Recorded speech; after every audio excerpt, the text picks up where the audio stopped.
Ask Me Anything segment on work life and career. Jennifer. Question 48. How many different careers or jobs have you had altogether? That is a big question. I will skip up until 1988, right when I left New Brunswick to go to the Arctic. And I got a job babysitting 6 little kids for the summer. And I was supposed to go back to university after the end of the summer, and I didn't. I stayed there. And from 1988 till September of 1990, I worked as a dental assistant, all on the job training, nothing nothing formal, that's for sure. I had 3 questions for my interview. Um, will you show up to work on time? Will you do what we tell you? And can you travel? That was it. Those are the only questions for my interview for a dental assistant. And I could, so I got the job, and And that was where? that was in a Khalid. Okay. Yeah, and then I spent. And who was the dentist? Dr. Charles Pastore was the dentist. Okay. Yeah, one of them. The other one was Mark Shepley, and then the third dentist that worked in that office rotated, like it, Okay. because they would come to Canada to study dentistry, and it's one of the best places to get all your credits for getting your Canadian license, because you see everything in the north. Like there isn't anything we didn't do or see. Um, and then let's see. And then I worked in all the communities in the Baffin region, and one of the communities was Clyde River, and I cannot remember the name. I think her name was Claudia, but I can't remember. Um, One of the dental therapists that worked in that community was like, you could go back to dental school and have your own practice with this dental therapy outfit, because it was totally funded by the government. It was totally set up to be a one-person station. You didn't need assistants or anything else. You just went in and did your treatment planning and did the job, and was that it was just that easy because it's all practical. There's hardly any medical information going in. Like most of the stuff that a dentist would learn, they would never ever ever use what we were doing. Um, let's see. So in 1990, like I say in September, I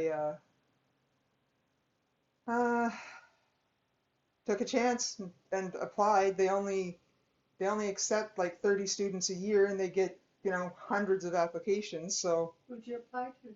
the National School of Dental Therapy, Oh, just up the road here, and that's where met Wendy and Celeste. They were 2 of my classmates. And after we graduated, all 3 of us ended up back in the north, in 3 different areas. I was in Delaney, and Wendy was in ah, where was Wendy? I don't know. uh, Clyde River? no, she was in the west. Um, and Celeste was in Joe Haven. Where the hell was Wendy? She was in the Inuvik region anyway. I honestly, the name of the place has just totally escaped me. But um, so we used to meet like every once in a while. We'd fly to Yellowknife because I mean, there's no roads, so you're flying everywhere. So every once in a while we'd fly to Yellowknife and hang out and just just talk, I guess mostly. Um, that was good. Uh, so Who else from that time? Your school days there at the National School of Dental Therapy, are you still in touch with? oh, loads. Um, they accept 30 students, and they know they're only going to graduate 15. And it's held true just about every year for I don't know how long. And so you get pretty tight. And there were students there from Cameroon, Nepal, the Caribbean. Um, you know, and then First Nations students, because that's what the program was set up for, was to service underserviced communities in the north or on Crown land. So, you know, um, there's a good representation of First Nation students as well, which was good. Um, let's see. I mean, it was excellent training, and I'm really, really, really upset that the government of Canada has let it drop because it's costing them so much money to fly dentists around instead of having us live in the communities and do the work. Um, so I lived in Delaney, and which is a Dene community, and then Tulita, which is a Dene Métis community on the Mackenzie River. Um, you know, we chartered a plane one time. Me and two friends just chartered a plane. One was a nurse, one was a respiratory technologist, and we chartered a plane and flew to Tulita for the weekend. Like, you know, the stuff you can do when you have money and you think you're just never going to run out of money. um, let's see. Then I got transferred to Kurultuk, and my satellite community there was Holman Island, which is um, quite a ways north. Um, and What's the old name for Calypto? What's the old Copper name? Mine. Copper Mine. Yeah. Okay. And So that's way up there. it's right on the Coronation Gulf. It's still on the mainland of Canada, but Holman Island is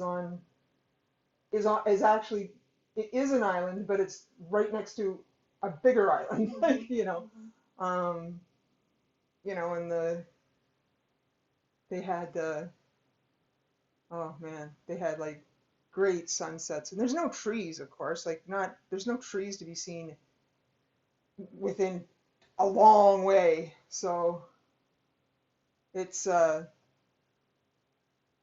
it's easy hiking. I'll put it that way. It's very easy hiking. Not too hilly. It's a bit hilly, but it's not too hilly and stuff like that. So you know, you can hike for days. It's fabulous. Um, what else from there? Oh, I met a man who killed a polar bear with his mitten and a screwdriver. Well, you got to tell that story now. So my office was always in the nursing station because, of course, I was doing dentistry, and that's where the dental room was, right? So, um, and Holman was a one nurse station at the time, and uh, she, the day I think it was the day I arrived or the next day or whatever, after I flew in from uh, Quluktuk, they there was like a lot of commotion going on, right? And come to find out, here goes this old man on an elan, I think, like it was an old skidoo, pulling this ratty flumatic, which is like the sled. And on the sled is a polar bear. And the nurse looked out the window and she was like, "What is he doing? Like, he's supposed to be bedridden because he has pneumonia." But no, he heard there was a bear, so out he went. And yeah, it turned on him, basically. I mean, of course, right? So it turned on him or whatever. And he, Didn't his skidoo break down or something? yeah, his skidoo broke down. He got it going again, but it did break down probably because he had the screwdriver. And, the bear stood up, and I mean, polar bears are big. They're not, you know, they're not, your red pandas. So it stood up, and when it stood up, this guy took the screwdriver, drove it under the ribs of the bear, and when the bear opened its mouth, he stuck his hand inside with, the big wolf mitts. They're huge. Big wolf mitts on, and he pulled his hand out and left the mitten inside. Well, the bear couldn't get it out. So it was either going to bleed to death because it had been stabbed in the liver anyway, or it was going to choke to death because it had a big frickin' mitten in its in its mouth, you know. So, yeah, I didn't see anything other than this guy driving with his, bear down the road, but he was taking it to skin it and stuff. So, you know, there's just weird, like it's not weird. It's weird to us, but it's not weird to them. Like this is absolutely the thing to do, right? And yeah, yeah. Do you recall his name or no? Oh no, God no. I did know it for a long time, but I don't remember it now because that would have been in I don't know what. Pick the list. Well, it would have been sometime around 1995, Yeah. and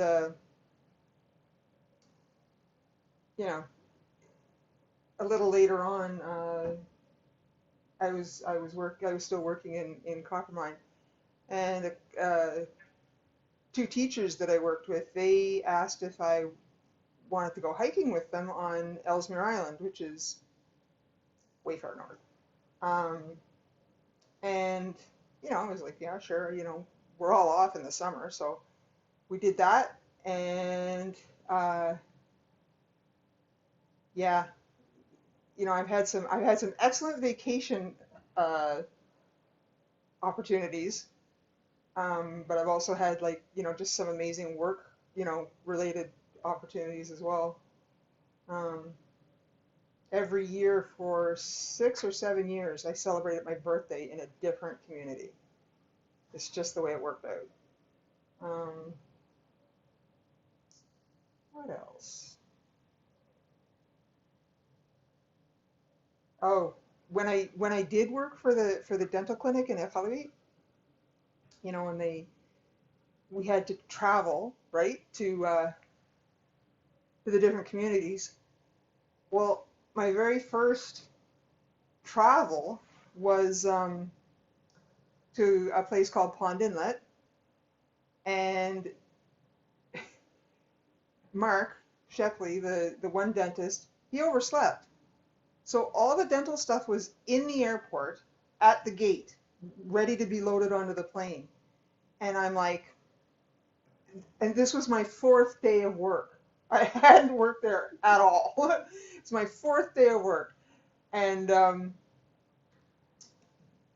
flight or the cargo guys were like, well, do you want us to load it? And I'm like, well, yeah, because I mean, what am I going to do with it? You know, I can't get a hold of Mark and I don't know what I'm supposed to do with it. And nobody had told me. So, um, so we loaded it, they loaded it into the plane and away we went. And I'm sitting there and the door closes and there's still no Mark. So I'm on there by myself. Well, not by myself, but I mean, I have no colleagues with me. I'm just like there. Dental assistant without a dentist. That's right. And I'm the assistant. So I don't even know what I'm supposed to do, right? So we get up there to Pond, and by, part of what made it easier to go is that I knew people from St. John who lived in Pond Inlet, like of all the crazy coincidences. And so I just hung out with them for 3 days until the next plane came in. And yeah, finally, Mark showed up. Well, Mark called and he's like, "Where are you?" And I'm like, "Well, I'm in Pond Inlet." And he's like, "Well, what are you doing there?" And I'm like, "Well, what was I supposed to do with the dental stuff? They loaded it on the plane." Like, so anyways, I unpacked as much as I could and got things as ready as I could or whatever. But then I just like, hiked around. It was September. Oh, and the mosquitoes were just horrific. And yeah, that's what we did there. Like just crazy, just craziness. Like stuff that you probably wouldn't normally do like today. Like just get on a plane and uh, just fly to some unknown place with thousands of dollars worth of dental equipment. But when I got to the other end, there was a buddy there with the Suburban, because all nursing stations had a Suburban, And he loaded everything in it, and he's like, "Where do you want it?" And I'm like, "Where does it normally go?" You know? He's like, "Well, I think we would normally take it to the nursing station." It's like, fine. So away we went, and I unpacked whatever I could, and that was that. So, you know, but there's been like just so many adventures that that just covers the work stuff. There was tons of other stuff too, but um, you know, like the hiking and the kayaking and the skidooing, Did you own a skidoo up there? no, I didn't No. because I was traveling all the time. So every 2 weeks I was in a different community. I didn't actually have a place to live. I was house sitting for people for like, intermittent days, or I would board with somebody for intermittent days, but most of the time, like, I would just fly from one community to the next. The dental equipment would go back to the clinic. One of the other assistants would pack it all up, and then it would meet me in whatever community, and then the dentist would show up afterwards, like a day later, Mhm. once I got the hang of it. So when you were a dental therapist, you were using the machines from the clinic to get around, or did you own one then? Oh no, we part of our graduation requirement was to build your own uh, dental unit. Oh, okay. I was talking about a snow machine. But Oh, snow machine. No, I never owned a snow no. machine until Coppermine. Oh, okay. I just didn't need one. Like, Yeah. I was traveling with the dentist all the time, or, you know, you can always, yeah, I always ask, somebody. It's like, can I borrow your skidoo for an hour? You know, and we did.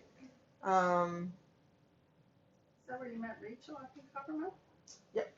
Yeah. Yep.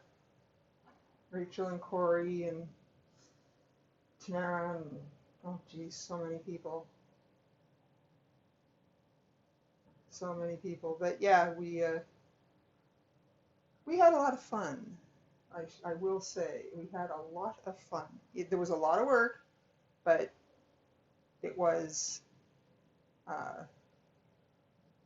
it was always time to play, like to go fishing or play cards or just go off skidooing in the gullies or um, whatever. Like there was just lots and lots and lots of stuff to do all the time. So Where was that community where you had a fishing buddy? Was he a custodian or something at the clinic? oh yeah, Wilfred in Delaney. So tell us about Wilfred. Wilfred, Wilfred, as far as I know, as of like 2 or 3 years ago, he was the longest serving employee of the GNWT, the Government of the Northwest Territories. Oh, wow. Yep. And um, I mean, he was just a fantastic guy. But And what was his job? he was the custodian Oh, he at was. the health center. Yep. And every once in a while, I'd ask him if I could borrow his skidoo, and he'd say yes. And you know, off I'd go and bring it back. And he had 5 kids, so it wasn't like I was going to be out all friggin' day. But we did have some fun. Uh, but yeah, Wilfred's thing was fishing. Like he was a serious provider for his family. He went fishing every single chance he got, and we were on the shores of Great Bear Lake, which is a huge lake. Like if you look at the map and you take Nova Scotia and place it over Great Bear Lake, it'll fall in. Like there won't be anything to be seen. It's just massive. And he he'd been stabbed in the eye with a pencil when he was like 5, and so he's got stories, right? So we went out in this, I believe it was a 16-foot aluminum, boat, and because the lake is so huge, a storm will come up just like it's on the ocean. Like it just appears. And So we're out there, and we're with Wilford's youngest daughter, Grace, and at some point he's just like, lay down. So we're laying on the bottom of the boat and all the fish guts and everything else, right? And and he's fighting this storm, and then he gets a bite on the hook, and this, I mean, it's hard to describe how big the fish are there. Like they're huge. So this thing, we're in a storm. This fish catches the hook, and it swims under the boat and turns the boat around with three people in it. Oh, wow. So I was like, well, I'm not looking. I don't care. I'm not looking. And Grace is just like, whatever. She's laying on her back watching the sky. Um, and we finally got, you know, the, the right way to get back to shore and stuff. And yeah, and Wilford picks up his like 30 or 40 pound lake trout and goes to his mother's and gives it to her. Like we're soaking wet and we're all bloody and you know. So it was interesting. It was fun. There's loads of misadventure sort types of stories. None of us ever got hurt, which was good because, well, I don't know what I would have done exactly, but but yeah, no, we had a good time.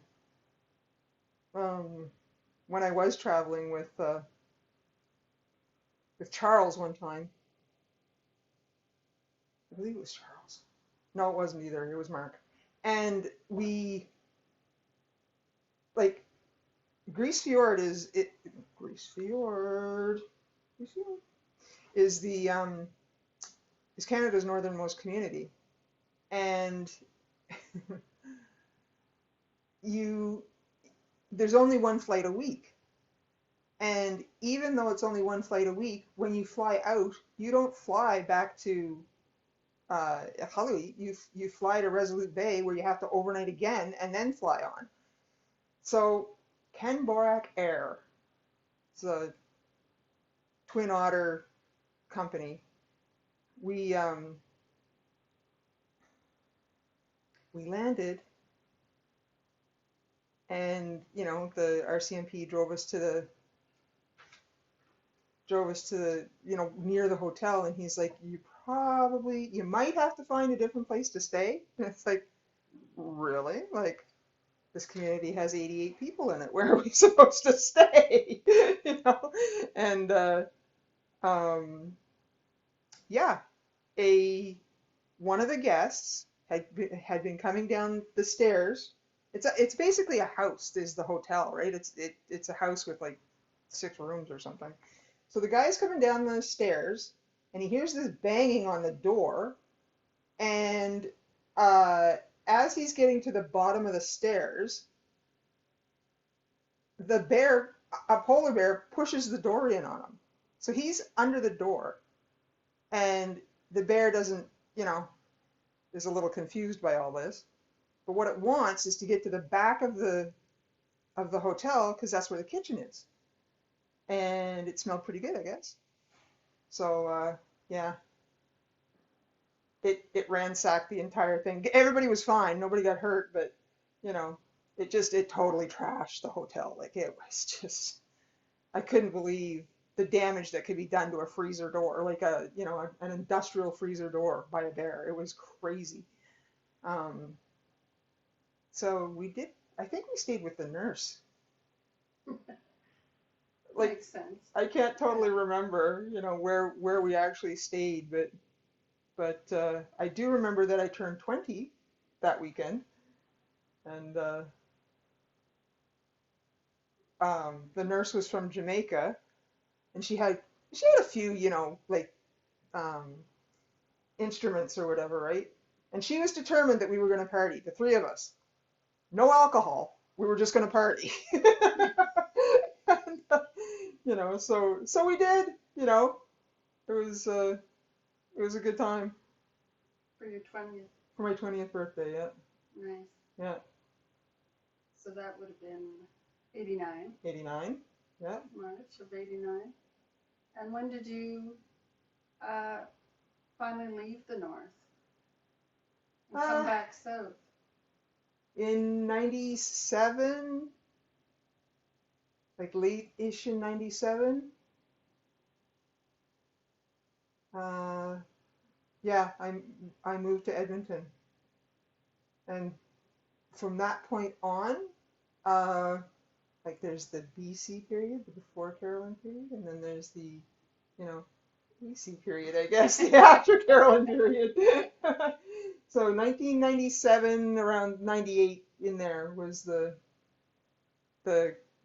line of those two segments of my life, and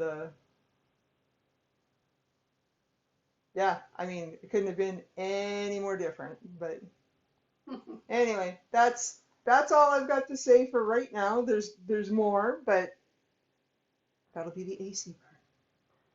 All right. Life in the north. Yeah. Yeah. Okay, good. All right. Thanks, Jen. You're welcome.